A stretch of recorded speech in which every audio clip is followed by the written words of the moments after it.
আবার একজন তৃণমূল থেকে রাজনীতি করে রাষ্ট্রপতি। তবে একটি কুচক্রী মহল, উনি যখন বিএনপি নমিনেশন পান রাষ্ট্রপতি হিসাবে, বাংলাদেশের সকল রাজনৈতিক দল, নেতা, সচেতন মানুষ, কর্মী, সমর্থক সবাই কিন্তু জানতো যে এই বাংলাদেশে 70 অনুচ্ছেদ আছে, সেইখানে দলের বিপরীতে যাই ভোট দেওয়ার কোনো সুযোগ নাই। তাই বিএনপি বা বিএনপির প্রধানমন্ত্রী যাকে মনোনয়ন দেবে রাষ্ট্রপতি, তিনিই রাষ্ট্রপতি হবেন, এখানে কোনো কিন্তু নো ডাউট।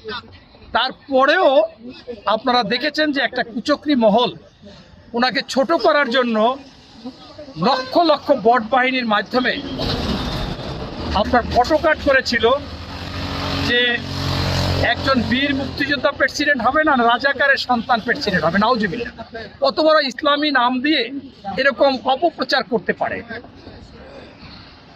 মির্জা ফখরুল ইসলাম আলমগীর সাহেবের বাবা ছিলেন স্পিকার, তিনি মুসলিম লীগ করতেন, তিনি কিন্তু আলবদর আলসামস রাজাকার জামাত না। এইটা সম্পূর্ণ মিথ্যা কথা বলেছেন। এবং আপনারা যদি সাংবাদিক, আপনারা দেখবেন যে মুসলিম লীগ যারা, তারা কিন্তু ম্যাক্সিমামই দাড়ি রাখে না, মানে স্বাভাবিকভাবেই রাজনীতি করে।